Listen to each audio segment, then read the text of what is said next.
लक्ष द्या, आपल्या कालच्या पेपरला हा प्रश्न दिला होता आणि हा प्रश्न सोडवण्याचा कोणीही प्रयत्न केला नाही.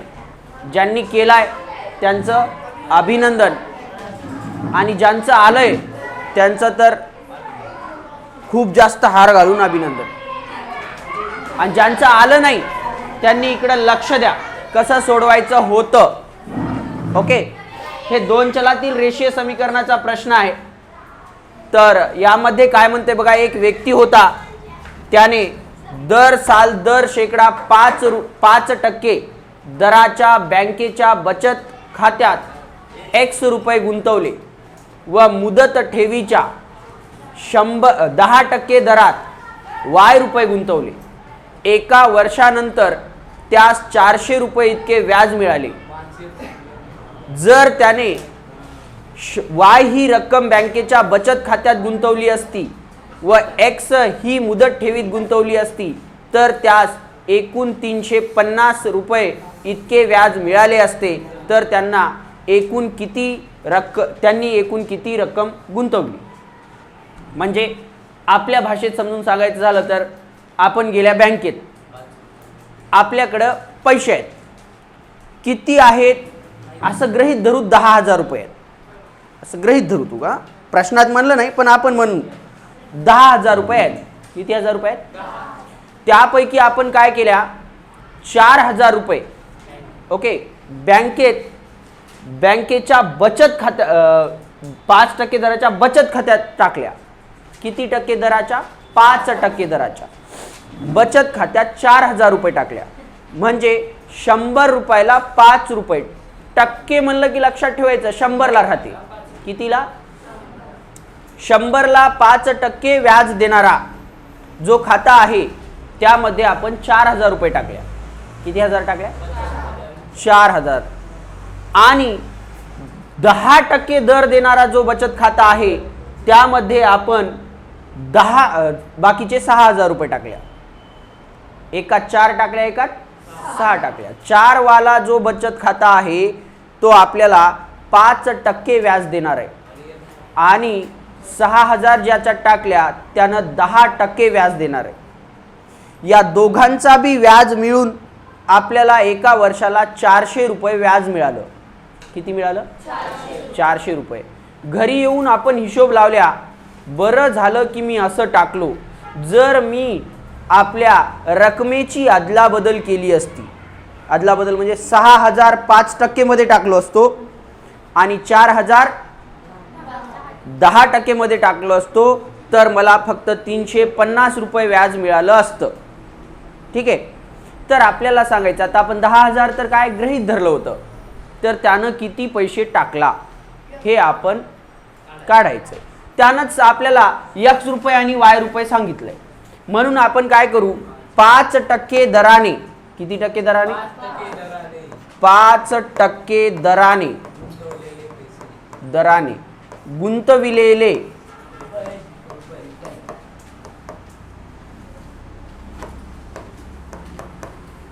रक्कम, गुंतवलेली रक्कम आपण काय मानू? X मानू. समजलं? आणि 10% दराने गुंतवलेली रक्कम आपण काय मानू? Y मानू. ओके. 5% दराने आपण काय X रुपये गुंतवले आणि 10% दराने आपण काय किती गुंतवले? Y रुपये गुंतवले. दर साल दर शेकडा इथं लिहून दिलंय बघा. दशे म्हणजे दर साल दर शेकडा म्हणजे प्रत्येक 100 रुपयाला 5 रुपये व्याज देणार. 5% दशे म्हणजे दर साल दर शेकडा. दर साल दर शेकडा म्हणजे एका वर्षाला 100 रुपयाला 5 रुपये व्याज मिळणार. आपल्याला व्याजाचं सूत्र पाहिजे. कशाचं? मग आपल्याला आपण किती रक्कम गुंतवलेली आहे? 5% दरानं काही रक्कम गुंतवली आणि 10% दरानं काही रक्कम गुंतवली. मग 5% दरानं जी रक्कम गुंतवली त्यावर बी व्याज मिळालं असेल आणि 10% न जी रक्कम गुंतवली त्यावर बी व्याज मिळालं असेल आणि दोघांचा व्याज मिळून किती झालाय 400 रुपये झालाय. मग 400 रुपयांमध्ये 5% दरानं गुंतवलेल्या पैशांवर किती पैसे आले आणि 10% दरानं गुंतवलेल्या पैशांवर किती व्याज आलं हे आपल्याला निश्चित माहीत नाही. 400 रुपयामध्ये 300 त्याचे असतील आणि 100 याचे असतील किंवा 150 असतील दोघाचे किंवा त्याचे 200 आणि याचे 200 असतील, काही सांगता येत नाही. बरोबर आहे. मग आपण पहिला आपल्याला काय करावं लागेल, 5% दराने गुंतवलेल्या रकमेवर मिळणारं व्याज काढावं लागेल. काय काढावं लागेल? मिळणारं व्याज. इथं लिहितो मी 5% दराने गुंतविलेल्या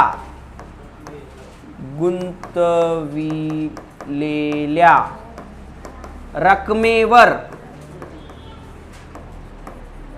मिळणारे व्याज काढणार आहे. किती व्याज मिळेल? कशावर? 5% दरानं जी रक्कम आपण गुंतवली त्यावर किती व्याज मिळेल. व्याजाचं सरळ व्याजाचं सूत्र काय म्हणते? सरळ व्याजाचं सूत्र म द क भागिले 100 किंवा याला कदम भागिले 100 असं बी लिहू शकता. असं काही नाही की मदकच लिहा. म म्हणजे मुद्दल. म म्हणजे काय? द म्हणजे दर. क म्हणजे कालावधी. म म्हणजे मुद्दल. द म्हणजे दर. क म्हणजे कालावधी भागिले 100 हे व्याजाचं काय आहे? सूत्र आहे. समजलं?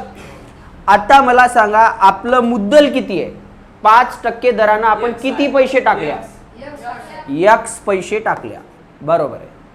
गुणिले दर किती टक्के दरानं टाकल्या? 5%.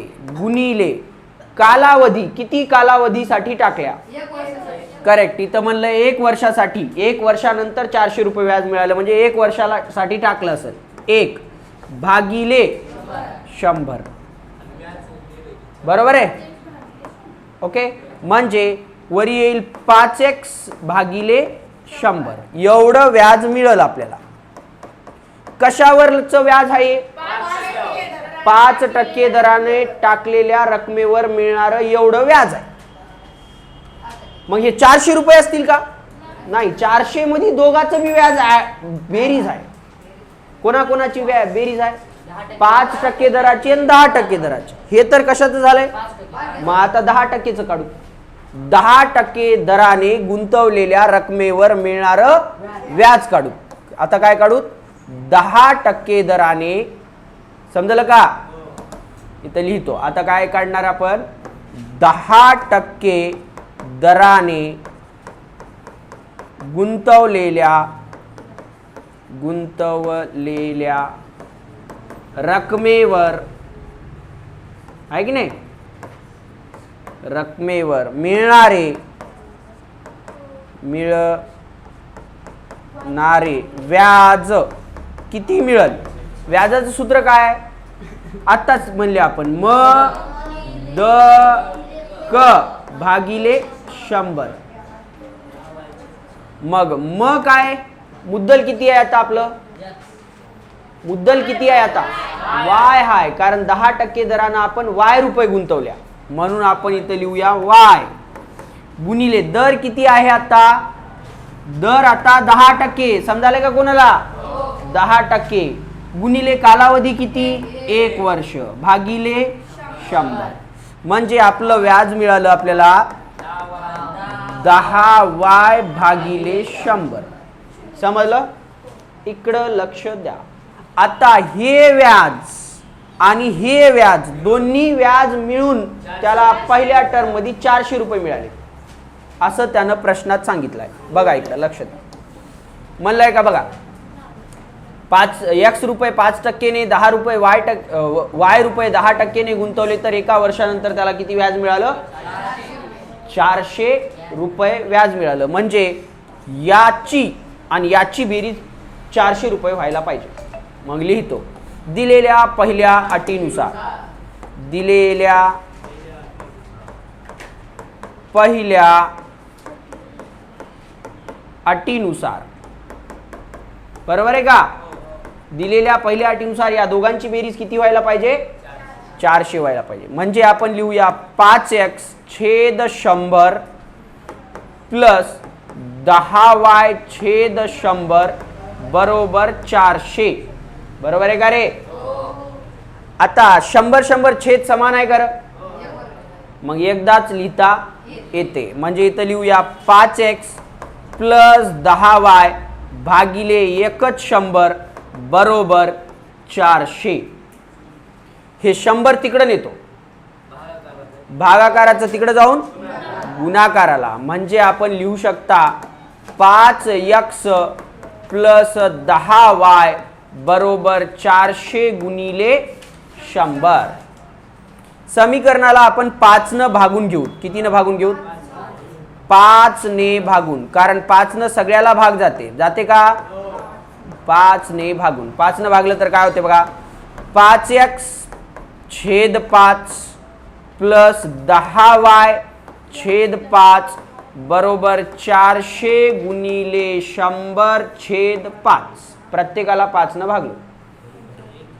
5 5 कटलं, 5 1 5, 5 दुनी 10, 5 1 5, 5 दुनी 10, शून्याला 0. म्हणजे किती आलं आपल्याकडं? आपल्याकडं आलं x plus 2y, x plus 2y बरोबर, या 400 ला 20 न गुणतो, 4 दुनी 8 आणि 3 0, 8000. याला देऊ समीकरण नंबर 1. समजलं इथपर्यंत? हे पहिली अट झाली आपली. 400 रुपये व्याज मिळालं असं म्हणलं होतं त्यानं. म्हणलं होतं का? आता आपण काय करू? त्यानं काय म्हणला, जर हे पैसे त्यानं बदलला असता, x ही मुदत ठेव गुंतवले असते तर त्यास एकूण y ही रक्कम बँकेच्या बचत खात्यात व x ही मुदत ठेवेत गुंतवली असती तर त्यानं 350 रुपये त्याला व्याज मिळालं असतं. म्हणजे अदला बदल केली असती. म्हणजे आता 5% y एवढे पैसे आणि 10% x एवढे पैसे टाकले असते तर व्याज किती मिळालं असतं? 350 रुपये मिळालं असतं. समजाले का? पहिलं 5% x एवढे टाकला आणि 10% y एवढे टाकला. समजलं? तर 400 रुपये व्याज मिळालं. आता त्यानं 5% y एवढे टाकणार आणि 10% x एवढे टाकणार तर त्याला व्याज 350 रुपये भेटेल. मग ते वालं समीकरण लिहूया आपण. आता आपण इथं लिहू की 5% किती पैसे टाकला सांगा बरं. 5% y एवढी रक्कम आहे की नाही, एवढी रक्कम गुंतवली असता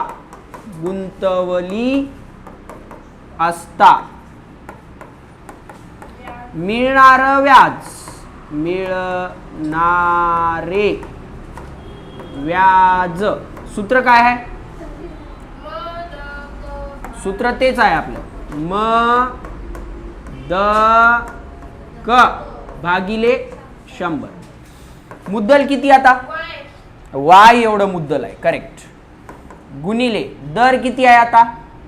5% दराने टाकलाय म्हणा. कालावधी किती?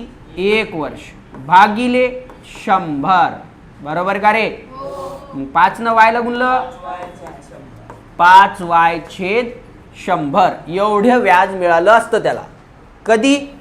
जर y रुपये त्यानं 5% दरानं गुंतवला तर तेवढं व्याज मिळते. आता 10% दरानं, किती टक्के दरानं? 10% दराने किती रक्कम गुंतवला? x एवढी रक्कम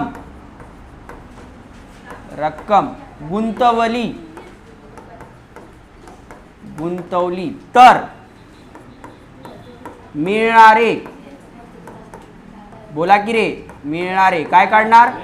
व्याज. किती? सूत्र काय आहे? म गुणिले द गुणिले क भागिले 100. मुद्दल किती आहे आता? यक्स आहे गुणिले दर किती आहे आता 10 आहे गुणिले कालावधी किती आहे 1 भागिले 100 म्हणजे किती येईल 10x भागिले 100. आता दिलेल्या दुसऱ्या अटीनुसार ह्या दोघाची किंमत मिळून कोणत्या याची आणि याची मिळून 350 रुपये मिळणार. समजाले का का बरं कमी पैसे मिळायला लागले त्यानं टाकताना आदला बदल करून टाकला टाकताना म्हणून कमी पैसे मिळणार. बर मिळणारी आता आपण म्हणूया दिलेल्या दुसऱ्या अटीनुसार दिलेल्या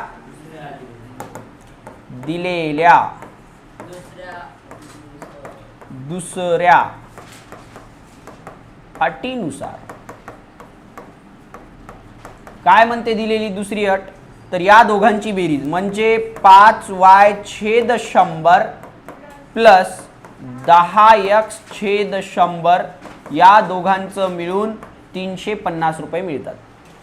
छेद समान आहे का मग इथं लिहूया 5y प्लस 10x भागिले 100 बरोबर 350.